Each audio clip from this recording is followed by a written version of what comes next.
What's going on, YouTube? Back at you with another video. Hey, before I call it a day, I want to share with you guys why you got to make sure your prices are top-notch, premium prices. You trying to be profitable. You trying to make money. Your job is to make money. Say it with me. I am here to make money. I am here to feed my family. I am here to be able to maintain my business and my equipment. I am here to be able to earn enough money so that I can at least enjoy the fruits of my labor in the 95 degree to 100 degree heat. Can I just get the price that I need to run my business? Can I do that? Can I? So, I don't know what to tell you. So I got my invoice from Lawn and Leisure. That's where, my dealer is at. They do the John Deeres. They do the Wrights. They do the Skags. And they do, they don't do Echo. They do, Steel. They do Steel. They do Steel. So that's the dealer that I'm at. I've been with them for about 9 years. They know me when I come in there. Yeah. Anyway, so check this out. So on my 36, I had to have my belts changed. And I'm going to give you the prices because it's going to be hard to swallow. And that's why it's good to have a handyman, somebody that's mechanically inclined to like working on your equipment, working on some of these stand-ons. If you can find somebody like that, man, pay them. Pay them instead of, spending all your money at the dealer. You can pay somebody to actually do that and save money. Just go get the belts and somebody that can work on it. But they got to have time to work on it too. Some of this stuff is not easy to replace or things like that. You're going to look at your machine and you be like, man, you didn't tow my machine up. But sometimes they make them like that, so you have to take them in. The same way they do vehicles. They make them like that, so you have to take them in. I was changing the brakes on my son's car, and they got, instead of, the little piston thing that you can, you used to be able to use the horseshoe to compress or to push back the brake piston. Or you could go out and pay 50, 40, 30, 25 bucks for one of those piston, guns that push the piston in. Well, for my son's car, which is these Kias, his brake system, it's a different type of one. His brake piston has to be turned and pushed in.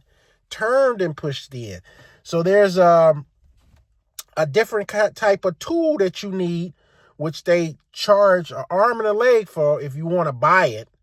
They do it on purpose, but it twists and pushes the piston back so that you can get your brake pads on and stuff. So I didn't know that. So I had to call one of my mechanic guys that's usually working on my cars and stuff. He said, oh, yeah, I got one of those.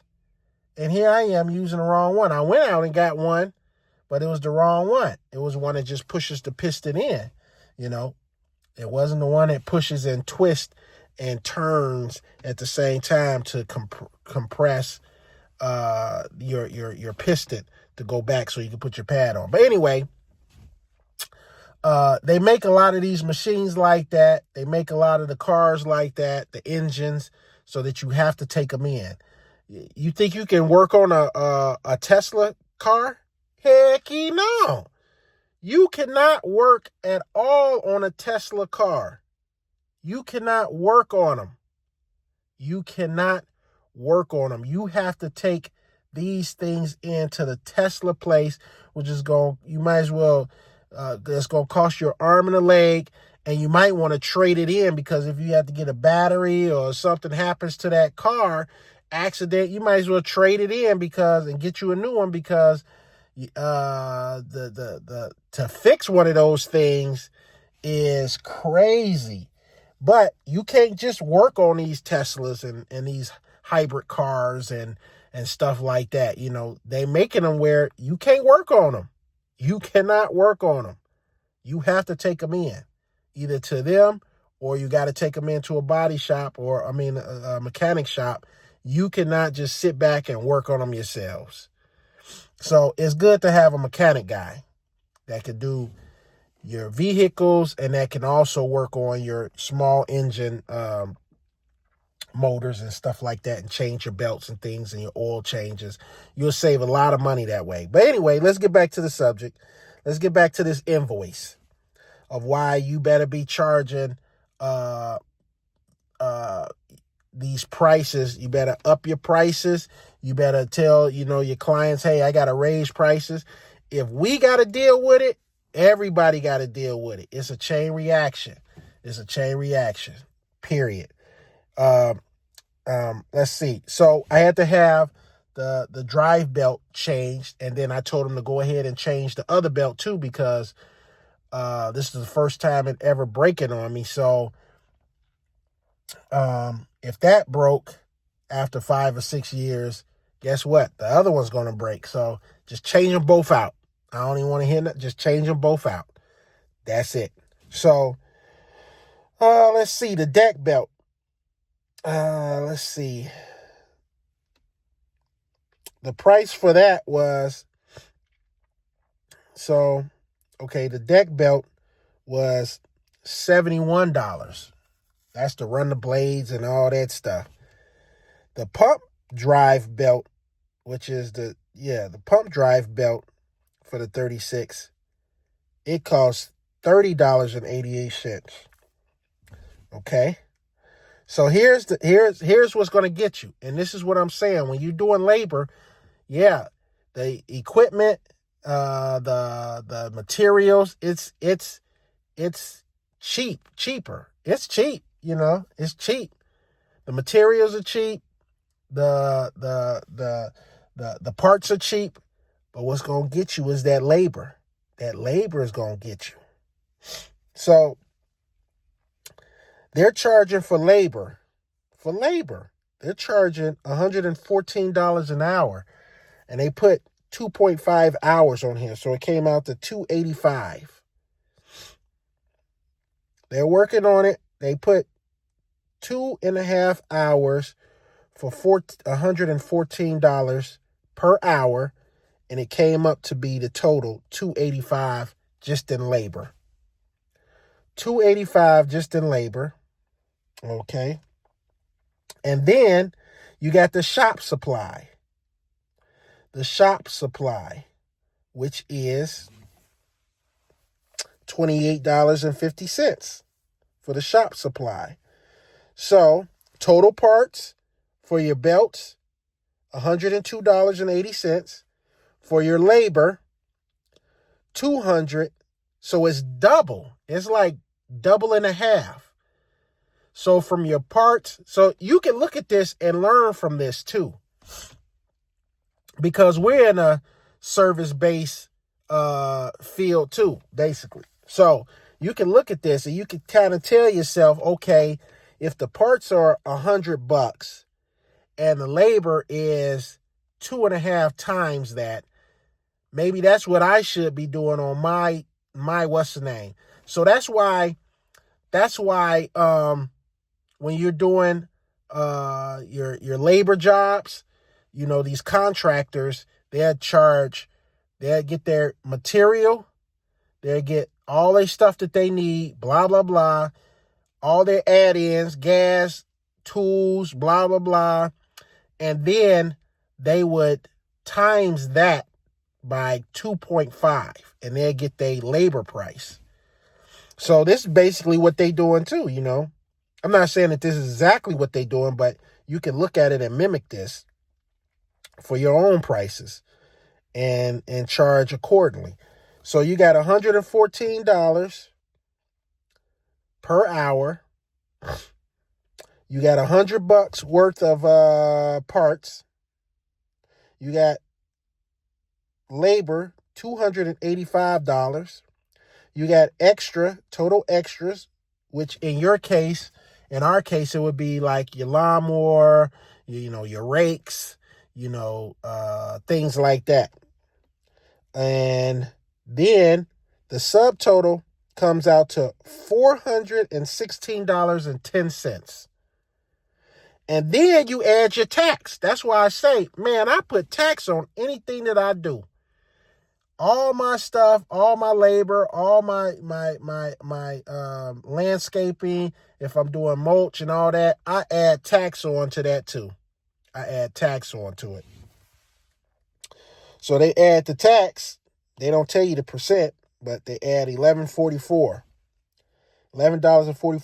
So the total bill came out to be $427.54 just to fix my belts. To get my machine back up and running again. $427.54. I could say like, man, that's a lot of money. It is a lot of money. But at the same time, a chainsaw costs that. A good weed eater will cost that. Hedgers will cost that. What else you could buy? Some attachments can cost that.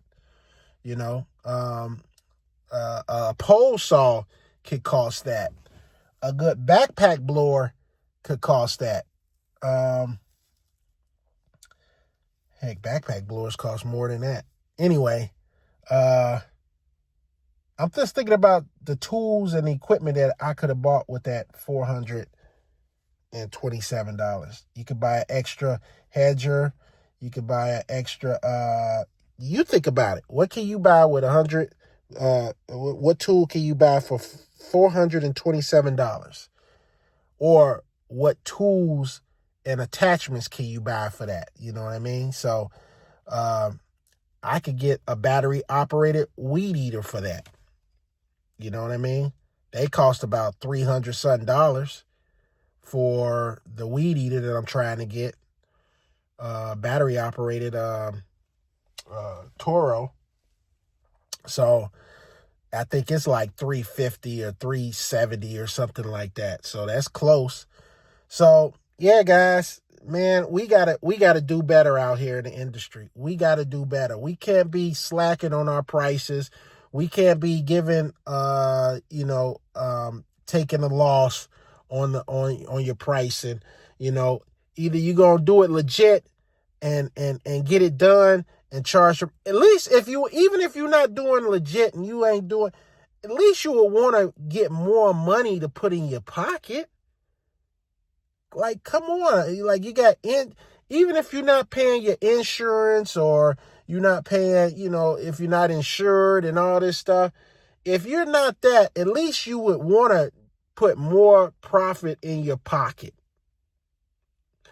So why charge the cheap prices?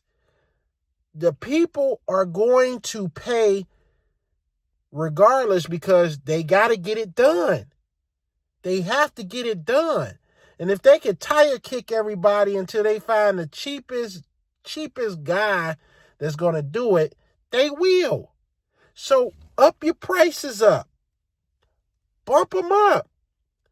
If I'm saying that I'm charging, okay, in my area, if I'm charging $55 minimum to cut a yard, no questions asked, $55 minimum, you should be doing the same thing too. So you can condition a lot of the customers to be like, hey, this is the normal rate. $25, $30, $35, that ain't cutting it no more. $40 ain't cutting it no more. $45 ain't cutting it no more. I charge $48. That's not cutting it for me no more. $50 wasn't cutting it for me. I bumped it up to $52 or it's $55. And sometimes it could be higher depending on the yard.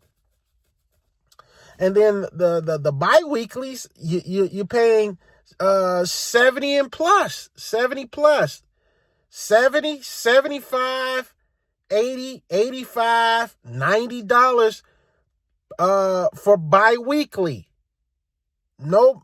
$70 and up for bi-weekly. No questions asked. I would say 75 and up. Bi-weekly. No questions asked, because you got to break that down. What's 75 divided by 2? You got your ad. That's what you cutting the grass for if you was cutting it weekly. Okay? So if it doesn't match close to what you're gonna be satisfied to cut their yard, bump the price up. We gotta make sure that this industry is not laughed at. It's not a laughable